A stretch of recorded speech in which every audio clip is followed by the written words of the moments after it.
자,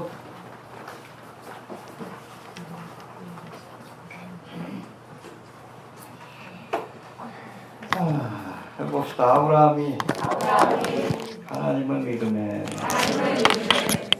어떻게 되죠? 의롭다 얻었다. 할렐루야.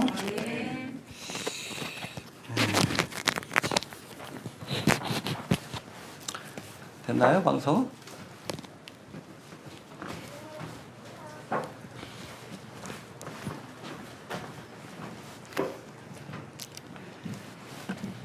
지난 시간에 이어서 갈라디아서 3장에서도 율법과 은혜 해봅시다. 율법과 은혜. 행위와 믿음. 율법을 통해서는 구원받을 수 없습니다. 율법의 행위로는 우리가 하나님이 주시는 은혜를 믿음으로. 할렐루야. 오직 은혜, 오직 믿음, 오직 예수. 할렐루야. 이 복음을 우리가 잘 정리하지 않으면 신앙생활을 열심히 하고 지옥 가요. 알겠습니까? 종교생활하고 신앙생활은 다른 거예요. 종교생활은 내가 중심이 되는 거예요. 내가 무엇을 행함으로, 내가 율법을 지킴으로, 아니면 내가 선행을 행함으로, 내가 아니면 세리머니에 참석함으로 그렇게 구원을 받는다고 주장하는 것. 여러분, 이것은 종교생활입니다. 이게 종교생활의 상징이 바로 바벨탑이에요. 내가 뭔가를 해야 된다. 높이 쌓다가 똥탑까지 쌓는 거예요. 아래로부터의 종교라고 합니다. 그래서 신앙생활은 뭐예요? 하나님이 하신 일을 믿음으로 받아들이는 거예요. 구체적으로 무슨 일을 하셨어요? 하나님이 세상을 독생자를 주셨으니, 그렇죠? 예수님을 이 땅에 보내셔서 십자가에서 대속의 사역을 완성하셨어요. 할렐루야. 그래서 예수님께서 십자가에 죽으실 때 뭐라고? 다 이루었다. 테텔레스타 해봅시다. 다 이루었다. 거기에 뭘 더하면 안 된다는 얘기예요. 거기에 우리 율법의 행위나 선행이나 세리머니 이걸 더하면 안 돼요. 하나님 주신 구원은 완성포입니다. 이걸 더하려고 하는 자가 율법주의자고 여러분 십자가의 원수인 거예요. 열심히 있는 신앙인이 아니요. 하나님을 대적하는 자예요. 복음을 허무는 자들입니다. 종교생활과 신앙생활은 양립할 수 없어요. 선택해야 합니다. 열심히 종교생활하고 지옥 갈 건지 아니면 오직 은혜, 하나님 주신 은혜의 선물을 우리가 믿음으로 받아들임으로 영접하는 자, 곧 그 이름을 믿는 자에게는 리시브 하는 거예요. 리시브. 그래서 저도 십자가 전도대회 때 그 전도할 때 항상 그 비유를 들어요. 거지의 손이라고. 주세요 그러면 되는 거예요. 그래서 주님께서 은혜의 선물, 구원의 선물을 주시는 겁니다. 그걸 받아들이고 감사하는 거, 그게 믿음이요. 알겠습니까? 네. 또 율법과 은혜, 행위와 믿음의 관계를 우리가 바르게 정리할 수 있게 되기를 바랍니다. 자, 우리 지난 시간에 배운 말씀 잠깐 한번 다시 살펴봅시다. 율법의 행위를 의지할 것인지 아니면 하나님의 은혜를 믿을 것인지 결정해야 합니다. 해봅시다. 결정해야 한다. 하나님이 허르신 율법의 행위를 의지하는 자는 열심히 종교 생활을 하고 그 결국이 뭐예요? 지옥에 가는 거예요. 종교로 우리를 구원 못합니다. 할 수 있으면 예수님께서 오실 이유도 없는 거예요.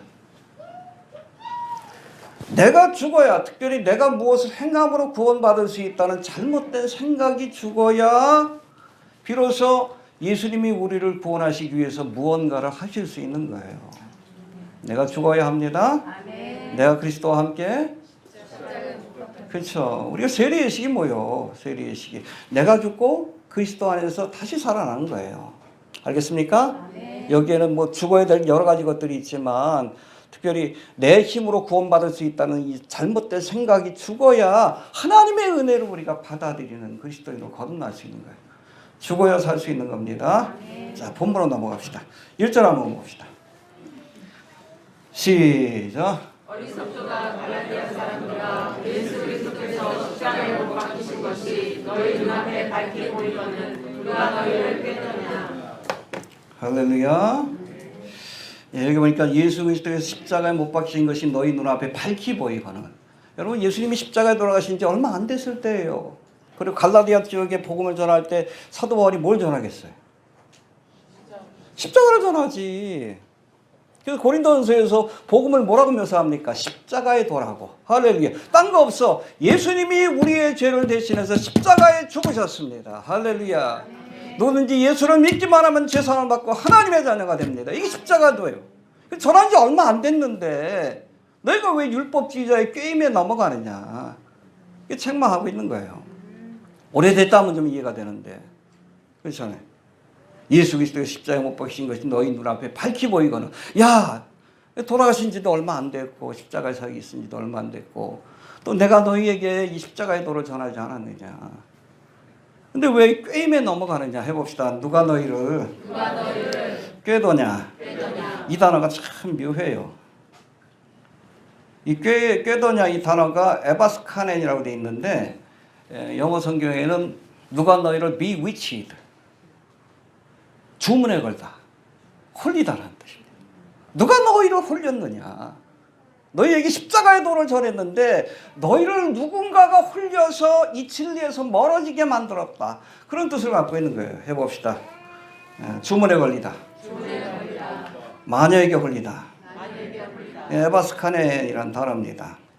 근데 여러분 이 에바스카넨이라는 단어는 사도 바울 당시에 디 이브라이라고 해서 사악한 눈을 가진 영매들이 이 눈을 가지고 사람들을 저주하거나 미혹하는 모습을 표현하던 단어입니다. 딱 쳐다보면 미혹되는 거예요.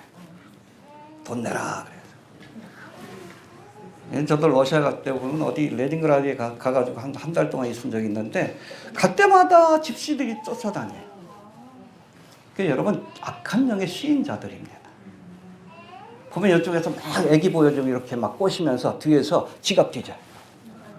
관광객들 모르면 다 당해. 비위치드가 그런 뜻이에요. 홀리는 거 이렇게 시선을 따라가게. 이해가 되시죠?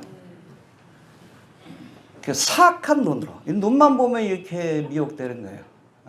레드썬 그래가지고 그런 뜻을 갖고 있어요. 이거예요, 이거. 뭔지 아십니까?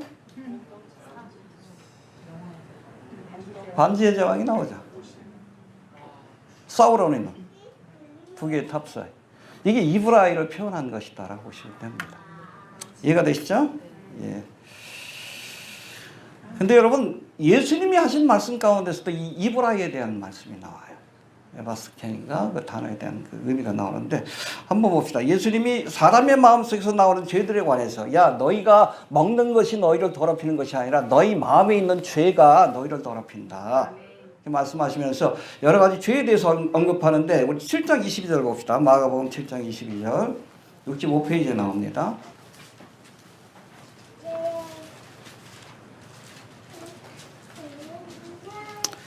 읽어봅시다. 오늘 좀 찾을 때가 좀 있어요. 시작.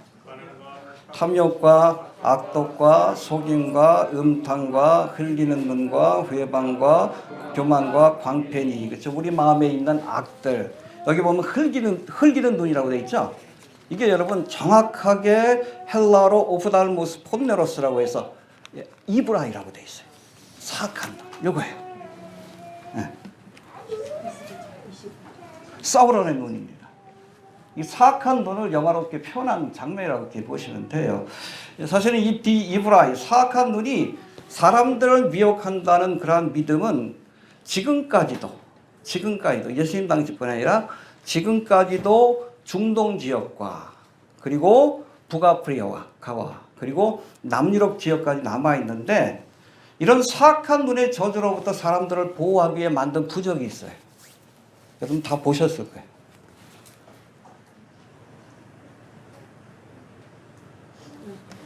보셨어요?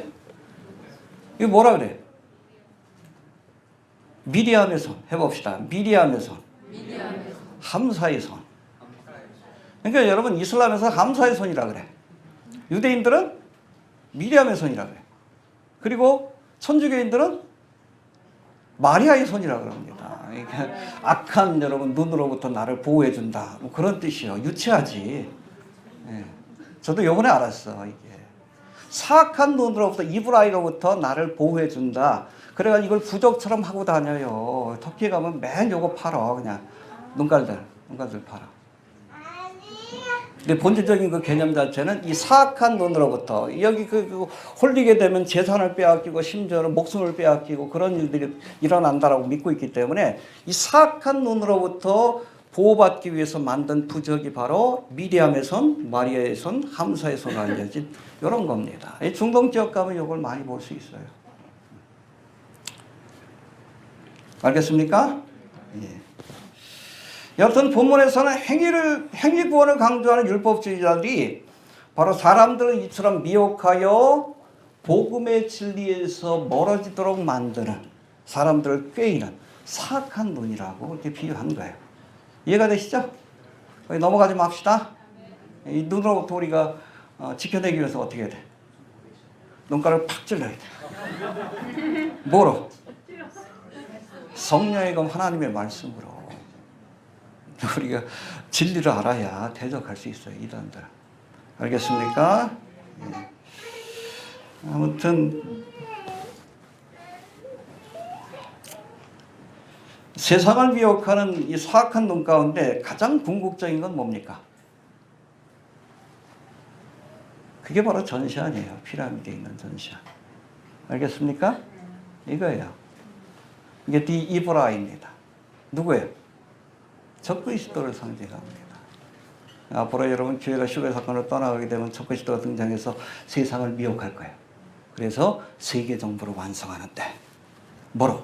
이 사악한 눈으로 세상을 미혹하여서 멸망의 길로 인도할 것이다라고 성경은 예언하고 있습니다. 혹시 레프트 비하인드라는 소설 보신 적 있으시죠? 거기 보면은 이 적그리스도가 세계 정부의 그 대통령이 되는 과정 속에서 정적이 있어요. 이 정적을 제거하기 위해서 경비원으로 하여금 이 사람을 죽이게 하고, 그리고 나서 본인이 이 사람을 정적을 죽이고 경비원을 둘 다 죽여요. 죽이는데 거기 있는 사람들, 그걸 지켜본 사람들은 마치 경비원하고 이 사람하고 서로 싸우다가 둘 다 죽은 걸로 그렇게 착각을 해요. 이게 이브라예요.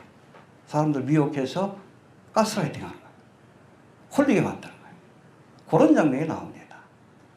그래서 아무튼 세상을 미혹하는 여러분 궁극적인 이브라이는 바로 전시안, 적그리스도가 될 것이다. 어떻게 해야 돼? 그거 푹 찔러야 돼.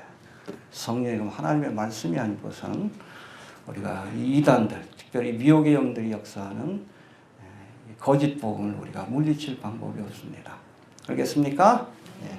해봅시다. 하나님의 말씀으로 물리쳐야 한다.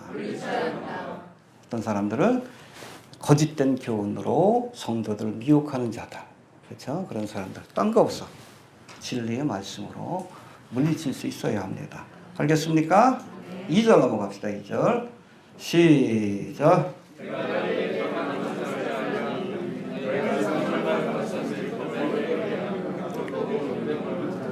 네, 그렇죠. 갈라디아 교회에 복음을 전할 때에 그들에게 성령이 임하고 하나님의 능력이 나타나는 장면이 여러분 사도행전에 나와. 사도 바울이 물어보는 거예요. 내가 너희에게 다만 이것을 알지 않으니 너희가 성령을 받은 것이 율법을 행할 때였느냐 아니면 내가 너희에게 전한 복음을 듣고 믿을 때였느냐. 기억해 보라는 거예요. 여러분 율법을 행할 때 성령이 임하는 게 아니에요. 우리가 복음을 듣고 믿을 때. 할렐루야. 대표적인 사건이 고넬료의 사건이에요. 요바에 있던 베드로를 청해가지고 이 가이사랴에서 복음의 말씀을 들을 때, 그렇죠? 베드로를 청하여 누가? 고넬료가 일가 친지들을 모아놓고 그 말씀을 듣다가 여러분 안수기도 한 것도 아니요, 통성으로 기도한 것도 아니요. 하나님의 말씀이 선포될 때에 거기 모인 무리들이 이방인들이 한 번도 율법을 지킨 적이 없어요. 할례를 행한 적도 없습니다. 근데 베드로가 전하는 말씀을 들을 때에 성령이 임했어요. 심지어 방언을 말했다라고 말합니다. 할렐루야. 그 이방인의 여러분 오순절이라고 표현하잖아요. 바울이 여러분 갈라디아 지역에서 복음을 전할 때도 성령이 강력하게 임했어요. 여러분 율법을 행할 때가 아니라 뭐 할 때? 하나님의 말씀을 전할 때에 그 가운데 여러분 귀신이 쫓겨나고 할렐루야. 하나님의 강력한 성령의 역사가 임했습니다. 기억하라는 거예요. 우리가 율법의 행위로 성령을 받는 게 아닙니다. 하나님의 복음을 믿고 들을 때에 성령이 강림한다는 것을 우리가 알아야 합니다. 우리가 성령 받는다는 게 굉장히 중요해. 우리가 주님을 영접한다는 것은 지금은 육신은 안 계시기 때문에 성령을 영접하는 거예요. 언제 강림하십니까? 우리가 말씀을 들을 때. 할렐루야. 아멘. 복음의 말씀을 들을 때. 왜? 성령은 진리의 영이기 때문에 그래. 있습니까? 자, 3절 넘어갑시다. 시작.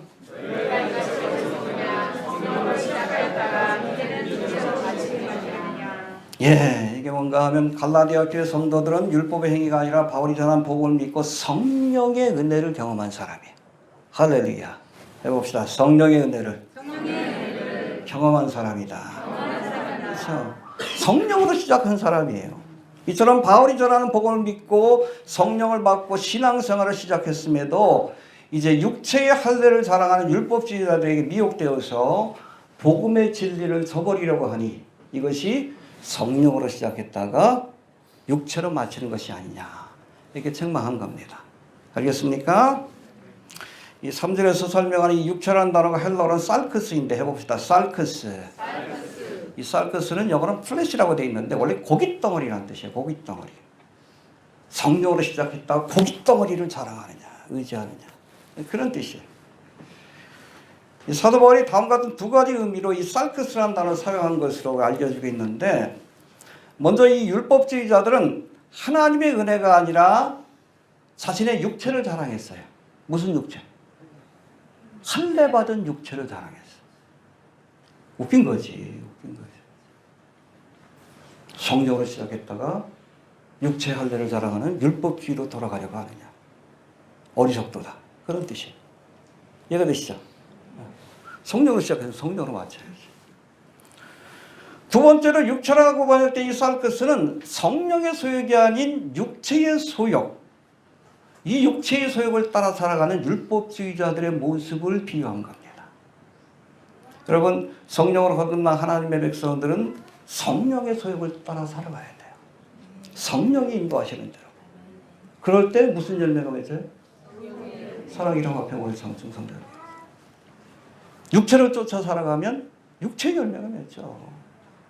시기, 탐욕, 온갖 더러운 것들이 맺혀져요.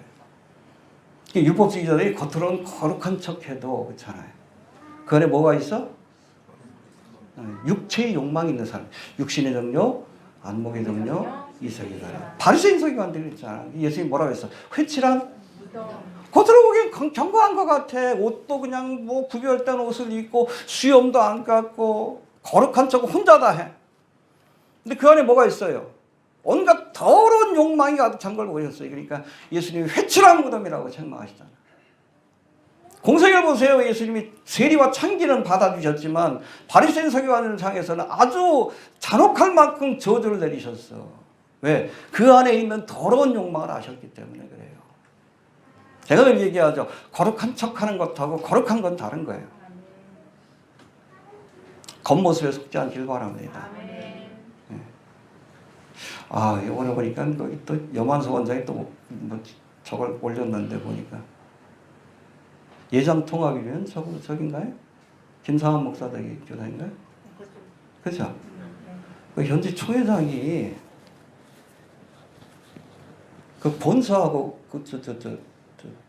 모텔에 갔다가 러브 호텔이요. 장로한테 찍혔어 그 사진. 난리 났어요.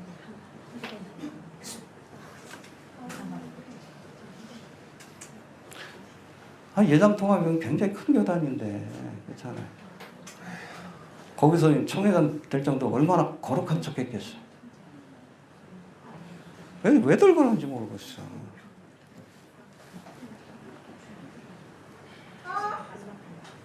순봉교도 좀 날리고 그렇죠? 응? 그 율법주의자들이 그렇다는 거예요. 왜 그들이 거짓된 복음을 전합니까? 이걸 통해서 사람들을 자기의 종으로 삼기 위한 거예요. 자기의 종으로. 그러니까 예수님의 종을 만들어야 되는데 하나님의 종이 되게끔 인도해야 되는데 자기의 종으로 만들어. 왜? 그래서 부려먹으려고. 착취하려고. 육신적으로 물질적으로 착취하려고. 예수 믿으세요. 목사 믿지 말아요. 왜 목사를 믿어? 사람 믿지 마라. 거기서 거기야. 저도 믿지 말아요. 언제 변할지 모르겠어. 나도 나름 못 믿는데. 나도 나름 못 믿어. 항상 뒤집지 않으려고 방어막을 치잖아. 그래야 되는 거예요. 제가 여자 성도님한테 전화한 적이 없어요. 한 번도. 방어막을 치는 거예요. 사모를 통해서 항상 하지. 전화 오는 건 받습니다. 제가 하지 않을 뿐이에요. 전화하십시오, 급하게. 알겠습니까? 그 왜? 내가 나를 못 믿기 때문에 그런 거예요. 이 겉으로는 큰 거는 척해도 육의 욕망을 따라 사는 자들이. 이게 종교 생활의 한계입니다. 거룩한 척을 할 수는 있어. 그러나 경건의 능력은 없어요. 경건의 능력이 어디에서 나와? 성령의 능력으로 말미암아 경건해지는 거예요. 종교 생활은 경건해질 수가 없어요. 결코. 우리가 간디가 그 거룩한 사람 아니요. 소아성이하던 녀석이요. 알려진 거예요. 테레사가 뭐 거룩하다 아니요. 문제 많은 여자요. 거룩한 척했을 뿐이에요.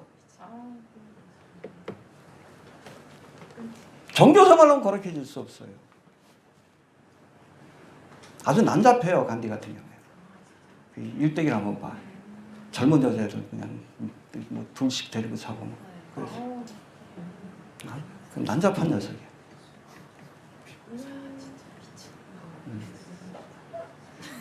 요즘은 또 허경영이 또 유행한대. 무슨 궁전이라고. 아, 참 별. 참. 아무튼 여러분 종교 생활은 거룩해지지 않습니다. 알겠습니까? 거룩한 척은 할 수 있어. 바리새인 서기관처럼. 그러나 경건의 능력은 성령께서 주시는 능력이에요. 하나님이 함께해 주셔야 비로소 거룩해질 수 있는 겁니다. 이해가 되십니까? 또 여기 보니까 해봅시다. 성령으로 시작했다. 육체로 마치겠느냐? 여러분 시작을 성령으로 했으면 마침도 성령으로. 제가 늘 얘기하잖아요. 믿음 생활은 시작보다 끝이 더 중요하다고. 시작과 과정은 좀 문제가 있어도 마지막이라도 예수를 바라보면 우평강도처럼 구원받는 거예요. 가론자는 시작이 얼마나 좋아. 12제자 가운데 선택받고. 또 중간에는 뭐 재무부장까지 됐잖아. 응? 가장 신뢰한다는 뜻인데 함부로 재정 안 맡깁니다. 교회도 믿을 만한 사람한테 맡기는 거지. 원래 그 재정부장은 장로 후보예요. 원래 그런 거예요. 근데 마지막에 뭐예요? 예수를 팔아먹잖아. 끝이 좋아야지. 끝이 아무리 시작하고 과정이 좀. 저도 한 60 넘어가니까 좀 마지막까지 좀 부끄럽지 않게 살기 위해서 애쓰고 있습니다. 그게 중요한 거예요. 좀 나이 드신 분들 돈도 명예도 다 중요하지 않아. 하나님과 사람 앞에 가족들 앞에 부끄럽지 않기 위해서 애쓰십시오. 그밖에 없어. 그밖에 부끄럽지 않기 위해서. 돈 명예 권세 뭐 중요해. 아무튼 끝까지 잘합시다. 해봅시다. 끝까지 잘하자. 인터넷 사역도 뭐 2011년부터 했는데 다 중간에 떨어졌잖아요. 마지막까지 끝까지 인내해야지. 너에게 인내가 필요한 하나님의 뜻을 행한 뒤에 약속하신 것을 받기 위함이다. 인내하는 자가 받는 거예요. 중간에 왜 포기해? 그때보다 지금 주님 오실 날이 더 가까운데 안타까워. 교회 오다가 좀 중간에 좀 떨어지신 분들이 많이 계시는데 볼 때마다 좀 안타까워요. 그때보다 지금이 더 가까운데 확실한 표적들을 보여주시고 계시잖아. 끝까지 잘합시다. 시작이 중요한 것이 아니라 어떻게 마치는가가 중요해요. 잘 끝냅시다. 옆에 분하고 좀 인사 나눕시다. 끝까지 잘합시다. 끝까지 부탁을 좀 드립니다. 제가 안타까워서 그래요. 우리 교회 왔다 가신 분들이 너무 많은데 왔다가 또 이상한 데 또 빠진 분들 많어. 뭐 어느 날 갑자기 또 뭐 전화해 물어보는데 이상한 거 물어보길래 이거 아니라고 했더니 실망했네요. 그러고 또 끊어버려. 어디 가서 이상한 소리 듣고 와가지고 실망해야지. 사람한테 실망해. 하나님 말아보지. 그렇죠? 좀 길어지면 안 되는데 우리 4절 봅시다. 4절 시작. 너희가 이같이 마음 안 괴로우면 어떻게 하느냐? 과연 어떻게 되냐? 예, 이것이 많은 기능. 그 복음을 받아들일 때 사실 이 갈라디아 지역에 유대인들이 굉장히 깽판을 많이 넣었어. 그러니까 이방인들이 복음을 받아들일 때도 이 유대인들로 인해서 핍박을 많이 받았어요. 사도 바울도 그렇고 갈라디아 지역 피시디아 안디오, 그다음에 이고니온, 루스드라, 더베 이 지역을 의미하는데 그 복음 전할 때 피시디아 안디옥에서도 복음 전할 때 그 유대파 그리스도 그 유대인들이 참 먼저 회당에서 했으니까. 핍박을 해가지고 쫓겨나고 그래서 이고니에 갔더니 또 여기까지 쫓아가 남동을 부려. 루스드라 또 도망을 갔어요. 거기서 또 복음을 전하니까 이번에는 유대인들이 떼거지로 몰려가지고 사도 바울이 돌을 던졌어. 죽은 줄로 알고 성 밖에 내쳤는데 하나님 살려주신 거예요.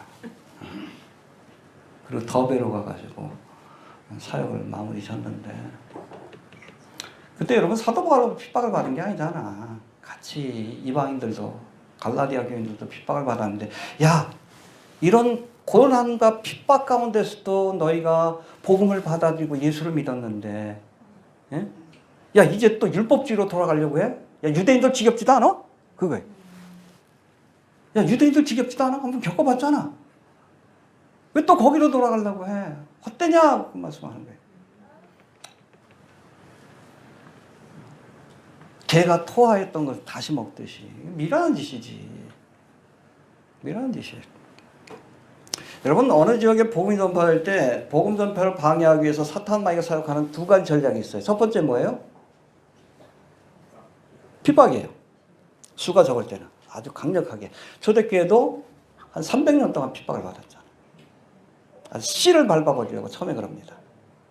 그런데 이제 세력이 커져서 더 이상 어떻게 할 수가 없을 때 그때 쓰는 전략이 뭐예요? 타락시키는 건데 가라지를 뿌리는 겁니다. 가라지. 그렇잖아요. 기독교가 공인되고 나서 가라지를 뿌렸잖아. 바벨론 정교라.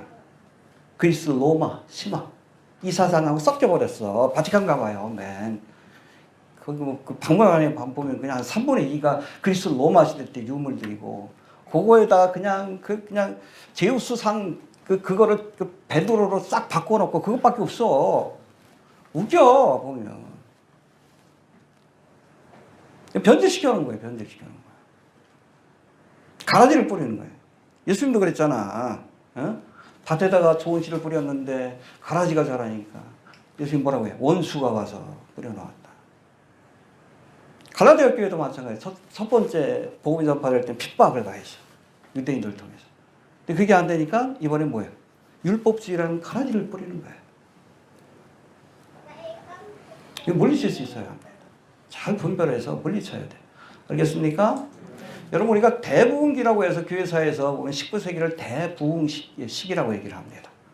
크게 우리가 16세기 때 종교개혁이 일어나서 실제로 하나님의 큰 부흥의 역사가 나타난 것은 18세기, 19세기예요. 18세기 때는 영국, 웨슬레를 중심으로 19세기에는 D.L. 무디나 찰스 피니와 같은 그런 사람을 통해서 크게 부흥이 일어나니까 사탄 마귀가 그때 가라지를 뿌려놨어요. 뭘 뿌려놨어요? 미국 교회. 몰몬교라는 가라지, 안식교라는 가라지, 여호와증 그때 다 생겨났어요. 왜 그런지 이해가 되시죠? 철학적으로는 인본주의, 그렇죠? 하나님이 아니라 사람이 중심이 돼야 된다. 이 다윈의 진화로 인하여. 이게 사탄 마귀의 전략입니다. 처음에는 핍박하다가 세력이 커지면 그 다음에 가라지를 뿌려놔요. 오늘 교회 안에도 이 사탄 마귀가 자꾸 가라지를 뿌리잖아. 동성애라는 가라지, 인본주의라는 가라지, 또 진화론이라는 가라지. 잘 분별해야 합니다. 율법주의라는 가라지 초대교회들은. 알겠습니까? 잘 분별하시길 바랍니다. 이게 참된 알곡인지 가라지인지 하나님이 뿌리신 복음의 씨앗인지 아니면 마귀가 뿌려놓은 가라지인지 분별해야 돼. 그럼 성경 좀 알아야지. 배우고 확신한 일에 봐라. 성경 좀 열심히 봐요. 특별히 미혹이 강하게 역사해요. 지금. 우리가 진패를 알아야 위패를 구분할 거 아니에요. 복음을 알아야 여러분 다른 복음을 우리가 구분할 수 있는 거 아니에요. 성경 좀 열심히 봐요. 성경 좀. 내 믿음을 끝까지 지켜야지. 자꾸 누가 뭐라 그러고 그런가 그러고. 그래도 무슨 댓글이 하나 올라왔어. 순교자도 뭐 그 구원을 못 받습니까? 이게 무슨 소린가? 어디 가서 엉뚱한 얘기 들어온 거지.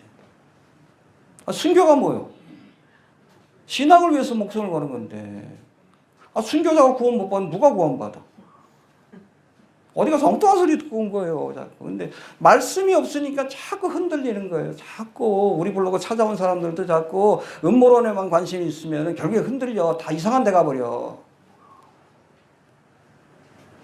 말씀으로 돌아와야지. 말씀으로. 하나님이 끝까지 책임지는 건 성경 말씀밖에 없어요. 제가 왜 예측을 할 수 있습니까? 성경에 나와 있으니까 성경 말씀대로 왜 하나님은 거짓말 못하고 하나님 말씀은 역사가 되니까 성경대로 될 거라고 얘기하는데 되고 있잖아요. 괜찮아요. 지금 중동 지역 봐봐. 2600년 전에 기억나. 곡감하고 전쟁. 그대로 하나님이 역사로 운행하시잖아요.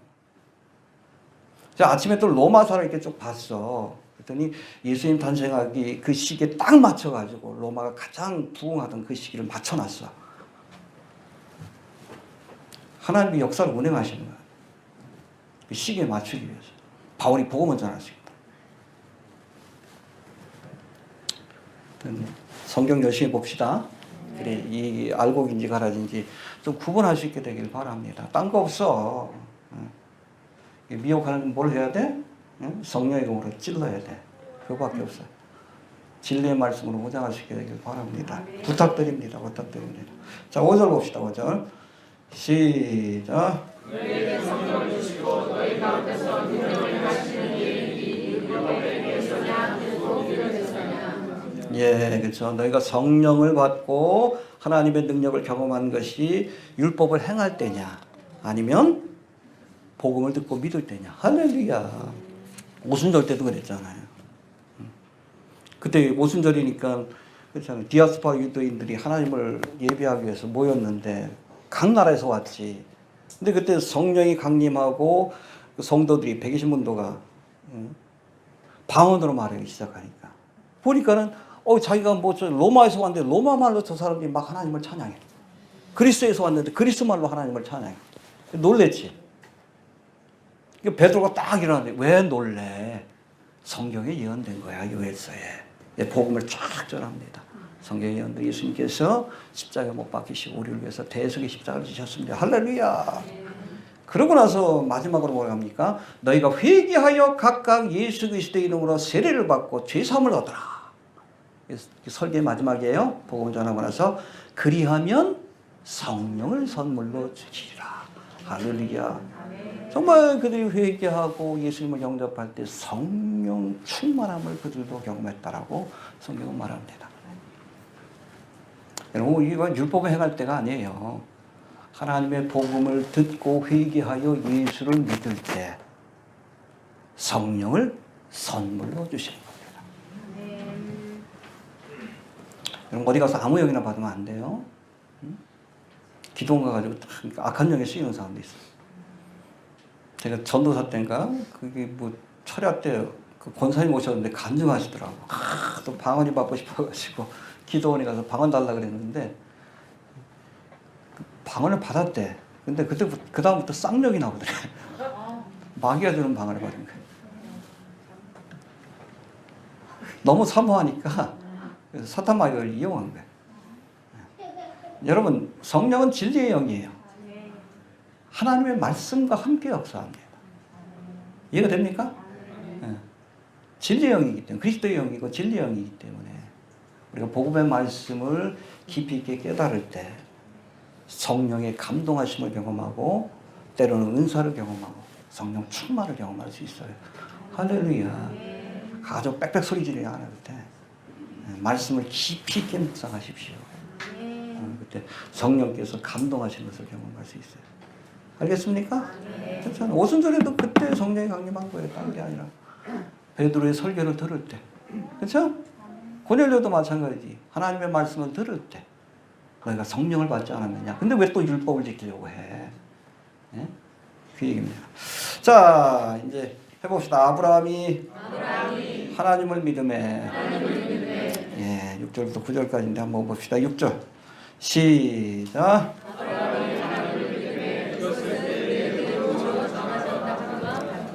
예, 어디에 나오는 말씀이에요? 창세기 15장 6절에 나오는 말씀입니다. 찾지 않아도 돼요. 창세기 15장 6절에 보니까 하나님과 언약을 맺을 때 하나님께서 창세기 12장에 보면 하나님께서 아브라함을 부르시는 장면이 나오죠.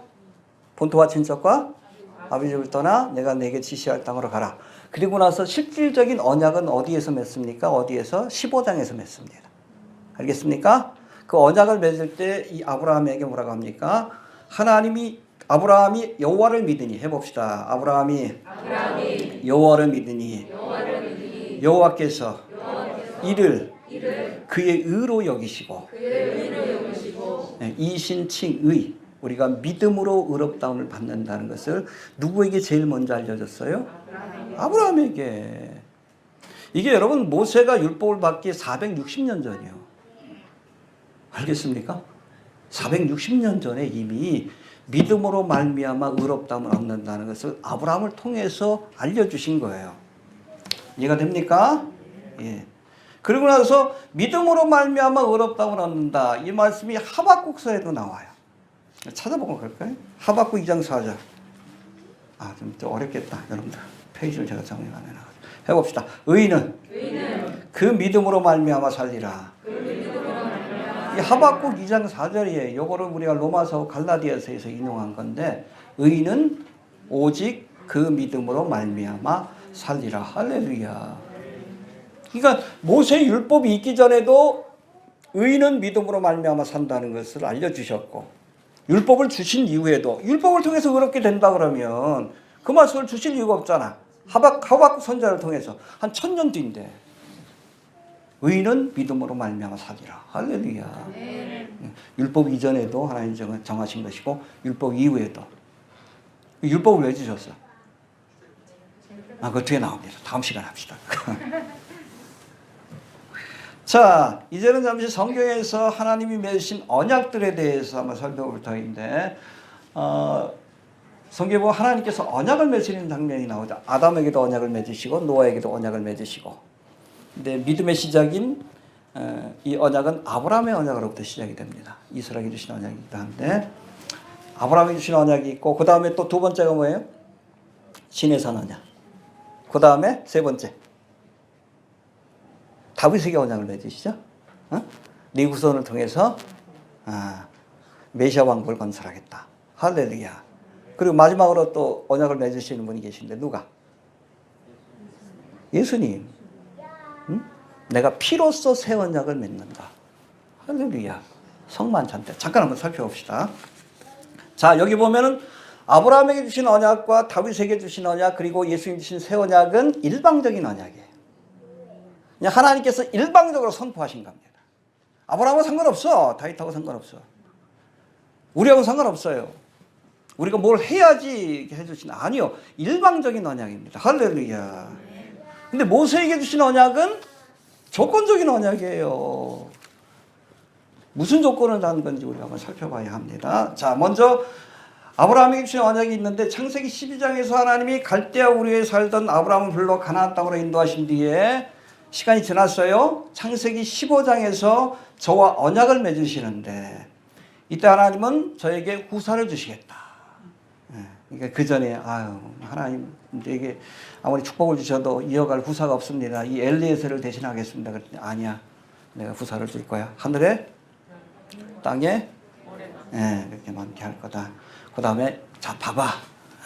내가 다 네 거야. 네 무슨 거야. 가나안 땅을 요구주리라. 할렐루야.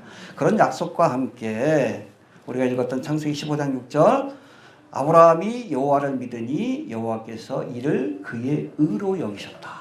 할렐루야. 의롭다 여겨주셨어요. 칭의입니다. 할렐루야. 예.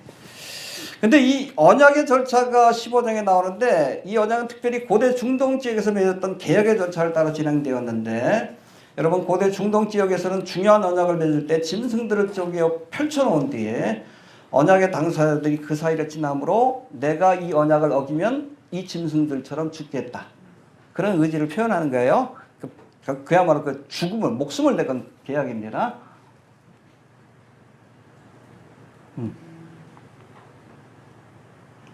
이렇게 쪼개놓는 거예요. 쪼개놓는 거예요. 뭐 어떤 사람은 이렇게 쪼개놓았다라고 표현하기도 하고 그러는데, 이렇게 쪼개놓았다라고 얘기하는 사람도 있고, 뭐 지금 남아있질 않으니까 이렇게 언약을 맺는 겁니다. 피 언약이라고 보시면 돼요. 네, 이런 식으로 쪼개놓은 겁니다. 쪼개놓는데 재미난 게 뭐냐면 이 언약은 아브라함을 깊이 잠들게 하죠. 원래는 두 사람이 가야 돼, 손잡고. 내가 이 언약을 어기면 내가 이 짐승들처럼 내가 죽을 거야. 그래서 어기면 죽어, 그런 뜻이에요. 목숨을 내걸겠다는 뜻인데, 그때 언약을 맺을 때 하나님이 아브라함을 깊이 잠들게 하시고 불 가운데 임하신 하나님이 홀로 지나가셔요. 일방적인 언약입니다. 아브라함은 상관없어. 내가 지키겠다라고 언약하신 거예요. 할렐루야. 네. 근데 여러분, 모세하고 맺은 언약은 이건 조건적인 언약이에요. 일방적인 언약이 아니야. 알겠습니까? 봅시다. 출애굽기 19장에 나와 있는데, 출애굽기 19장에 보면 하나님께서 진해산 언약을 맺기 전에 아브라함, 모세에게 내건 조건이 있어요. 조건이 있는데, 출애굽기 19장 5절 6절 봅시다. 111페이지. 좀 읽어보고 갑시다. 구약성경 111페이지.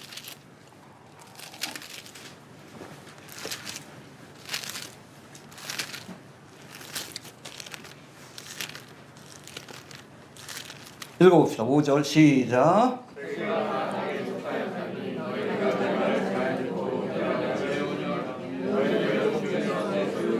예, 봅시다. 너희가 이스라엘 백성들이에요. 내 말을 잘 듣고 내 언약을 지키면, 그렇죠? 여기 있는 율법의 말씀을 잘 지키면, 그래서 누구에게 주신 언약이에요? 이스라엘 백성들에게 주신 언약이에요. 이스라엘 백성들에게 주신 언약인데, 이 언약을 성취하기 위해서는 반드시 하나님의 말씀을 잘 듣고 하나님 주신 언약을 지켜야 합니다. 우리가 십계명으로 상징하는 하나님 율법을 지켜야 돼. 지키면 어떻게 된다고 말씀하십니까? 6절 봅시다. 여기 보니까 지키면 너희는 열국 중에 내 소유가 되겠고, 특별한 소유가 된다는 거예요. 하나님의 precious, 소중한 소유가 된다는 것이고, 그 다음에 두 번째 6절 봅시다. 시작.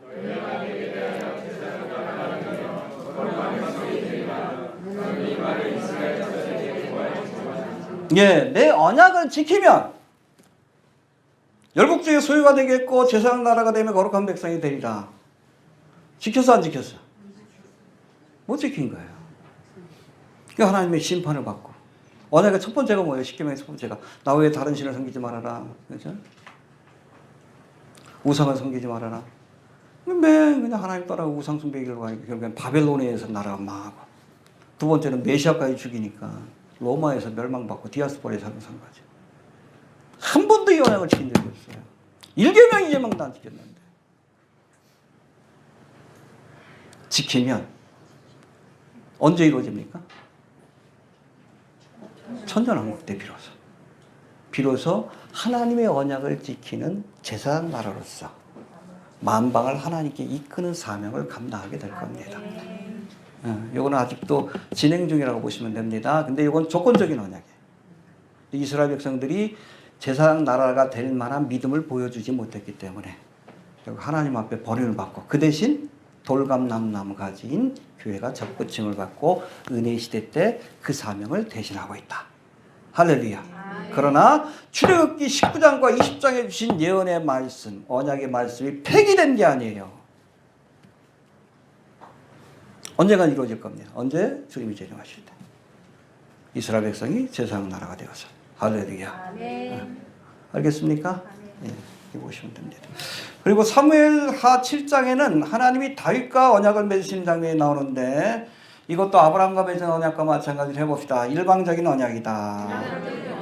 구체적으로 사무엘하 7장 12절 13절에 보니까 내 몸에서 날 자식을 내 뒤에 세워 그 나라를 영원히 경고케 하리라. 1차적은 솔로몬이지만 솔로몬은 이 예언을 온전히 성취하지 못했어요. 다윗의 우선 오실 예수님을 통해서 메시아 왕국을 영원히 견고케 하리라. 할렐루야. 이 예언을 성취하기 위해서 주님께서 초림하셔 십자가에서 대속의 사역을 완성하시고, 이 예언을 완성하기 위해서 재림하시는 겁니다. 할렐루야. 믿습니까? 자, 신약에 와서는 마가의 다락방에서 최후의 만찬을 나누시던 예수님이 제자들과 피로 세운 새 언약에 관한 말씀을 주셨는데 봅시다. 찾아보고 갑시다. 누가복음 12장 22장 19절 20절 134페이지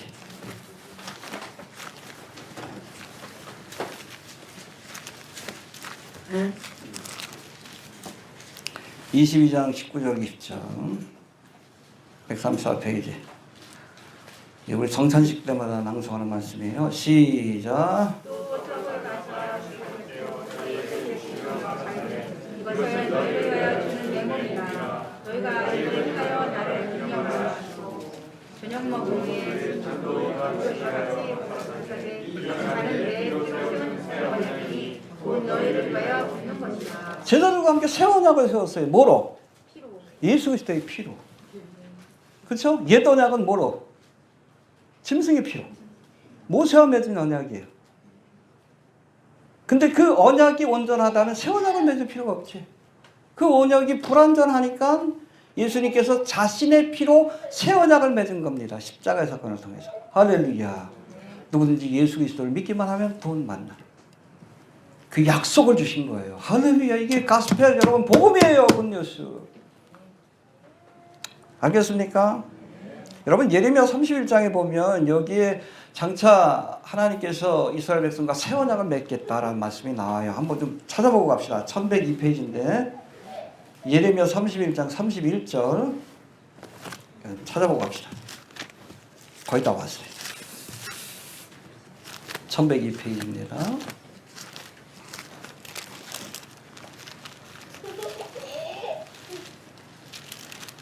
31장 31장입니다. 31장 1102페이지입니다. 31장 봅시다. 시작. 좀 기다릴게요. 1102페이지 시작. 나 여호와가 말하노라. 보라 날이 이르리니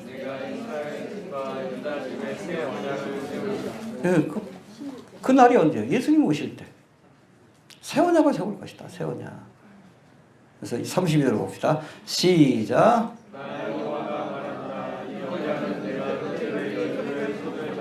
일곱 땅에서 인도하여 내는 나를 세운 법을 받지 아니할 것은 내가 그들에게 남기고 그들이 내 언약을 과 그렇죠. 여기 보니까 내가 그들의 열쇠의 손을 잡고 애굽 땅에서 인도하여 내던 날에 세운 것. 그렇죠. 출급해가지고 시내산에서 언약을 세웠다.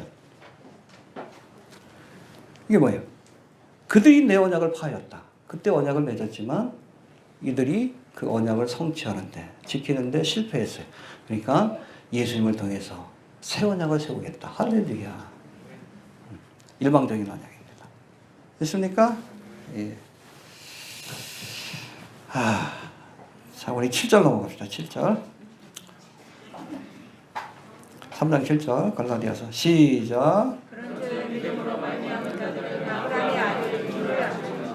예, 여러분 아무리 혈연적으로 아브라함의 후손이라 할지라도 유대인이라 할지라도 아브라함처럼 하나님을 믿지 않는 자들은 믿음으로 얻었다는 아브라함의 후손이 될 수 없는 겁니다. 이해되시죠? 반대로 혈연적으로는 아브라함의 후손이 아니라 할지라도 유대인이 아니라 할지라도 아브라함처럼 하나님을 믿으면 하나님 앞에 의롭다함을 얻은 아브라함의 후손이 되는 겁니다. 이해가 되시죠? 예. 로마서 2장에서도 말씀합니다. 대저 표면적 유대인이 유대인이 아니요 표면적 육신의 할례가 할례가 아니라 오직 이면적 유대인이 유대인이며 할례는 마음에 할지니 신령에 있고 의문에 있지 아니한 것이라. 할렐루야. 율법을 준행함으로 의롭다함을 얻으려는 표면적 유대인이 참된 아브라함의 후손이요 하나님의 백성이 아니라 예수님의 십자가를 통해서 세우신 새 언약을 믿는 그런 사람들이 참된 유대인이요 참된 아브라함의 후손이라고 말씀한 겁니다. 알겠습니까? 우리가 참된 아브라함의 후손입니다. 믿습니까? 자, 8절 봅시다. 8절 시작.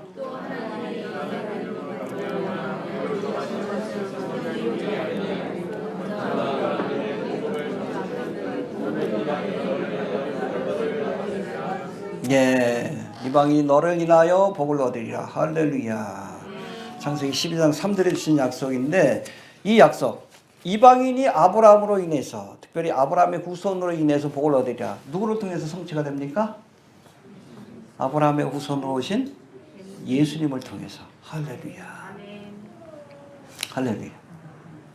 그래서 뭐 엔티세미티즘 그래가지고 반유대주의 사상이 전 세계를 휩쓸고 있는데 그 사람들이 막 그렇게 주장을 해. 그 유대인이 예수님을 죽였다. 그렇게 얘기를 해요. 그런 식으로. 근데 사실은 예수님도 유대인이요. 웃긴 거예요. 그게. 웃긴 거예요. 어떤 예수님을 통해서, 아브라함의 후손 예수님을 통해서 온 이방인들이 복을 얻게 되었다. 할렐루야. 그러니까 우리가 유대인들을 위해서 기도해야 되고 그들이 예수를 믿게 해달라고 구해야 되고 그들을 도와야 합니다. 예루살렘을 사랑하면 하나님의 복이 있습니다. 믿습니까? 자, 9절 봅시다. 9절 마지막으로. 시작.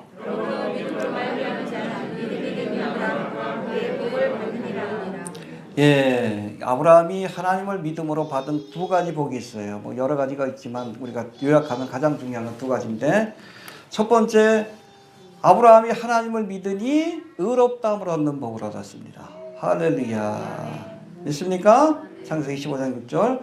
그런가 하면 창세기 12장 2절에 보니까 아브라함이 하나님을 믿으니 복의 근원이 되는 복을 얻었어요. 너를 축복하는 자에게, 저주하는 자에게, 이방인 너로 인하여 복을 얻으리라. 할렐루야. 오늘날 우리도 하나님을 믿을 때 아브라함과 마찬가지로 이 두 가지 복을 누리게 됩니다. 하나님을 믿으면 의롭다함을 얻는 복, 그 다음에 복의 근원이 되는 복. 할렐루야. 세상을 복되게 하는 복이란 거예요. 뭘 통해서? 복음을 전함으로. 됐습니까? 이 복을 좀 누릴 수 있게 되길 바랍니다. 아브라함 같이. 이해되시죠? 정리합니다.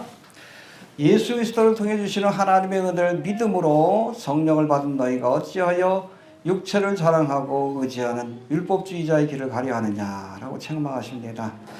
아브라함이 하나님을 믿음으로 의롭다함을 얻은 것처럼 율법을 행하는 자가 아니라 성자 하나님이신 예수 그리스도를 믿는 자가 의롭다함을 얻고 또 세상을 복되게 하는 자가 된다는 사실을 기억할 수 있게 되길 바랍니다. 율법의 행위를 의지하는 종교인이 아니라 하나님의 은혜를 믿고 따라가는 신앙의 길을 갈 수 있게 되길 바랍니다. 계속돼요. 우리 다음 시간에도 율법이냐 은혜냐, 행위냐 믿음이냐, 종교냐 신앙이냐, 그것들 우리가 잘 구분하고 혹시나 나도 모르게 성경을 몰라서 하나님을 믿는다고 하면서 종교 생활을 했다면, 내 중심으로 종교 생활을 했다면 우리 오직 주님만을 믿고 의지하는 그런 신앙생활로 우리가 변화되는 그런 기회가 될 수 있게 되길 바랍니다. 알겠습니까? 이게 복음이에요. 자, 주신 말씀 붙들고 기도합니다. 하나님의 은혜를 감사합니다. 오늘과 인하여 죄로 인해서 죽을 수밖에 없는 율법의 저주 아래에 갇혀서 결코 아버지